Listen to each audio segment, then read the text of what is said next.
ഇന്നത്തെ വീഡിയോ ഒരു tip video ആണ്. നമ്മുടെ ഈ കാസ്റ്റ് അയൺ കൊണ്ടുള്ള പാത്രങ്ങൾ അല്ലെങ്കിൽ ഇരുമ്പ് കൊണ്ടുള്ള നമ്മുടെ പാത്രങ്ങളൊക്കെ എങ്ങനെ സൂക്ഷിക്കാം എന്നുള്ളതാണ്.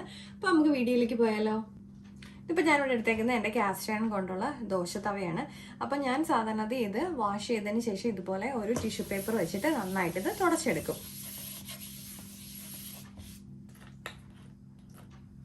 നമുക്കിനി ഇതിലേക്ക് ഒരു ഡ്രോപ്പ് നല്ലെണ്ണയും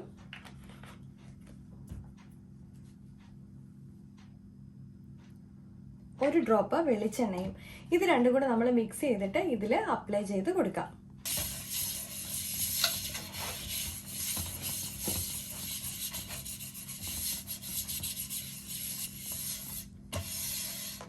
ഇതിപ്പോൾ ഞാൻ നന്നായിട്ട് അപ്ലൈ ചെയ്ത് കൊടുത്തിട്ടുണ്ട്.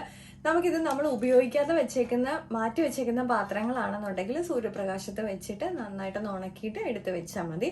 മാസത്തിൽ ഒരിക്കലൊക്കെ ഇതുപോലെ നമ്മൾ ചെയ്ത് വെക്കുകയാണെങ്കിൽ നമ്മുടെ പാത്രങ്ങൾ ഒരുപാട് വർഷം നമുക്ക് സൂക്ഷിക്കാൻ പറ്റും. ഇപ്പം നമ്മൾ ഡെയിലി ഉപയോഗിച്ചുകൊണ്ടിരിക്കുന്നതാണെന്നുണ്ടെങ്കിൽ ഇതിപ്പം വെയിലത്ത് വെച്ചില്ലെങ്കിൽ കുഴപ്പമൊന്നുമില്ല. നമ്മുടെ അടുക്കളയിലെ ചൂടിൽ ഇതുപോലെ അപ്ലൈ ചെയ്ത് വെച്ച് കഴിഞ്ഞാൽ നമുക്ക് പാത്രങ്ങൾ നന്നായിട്ട് സൂക്ഷിക്കാൻ പറ്റും. ഇതുപോലെ തന്നെയാണ്, ഇതേ പ്രോസസ്സ് തന്നെയാണ് നമ്മുടെ ഇരുമ്പ് ചീനച്ചട്ടികളും.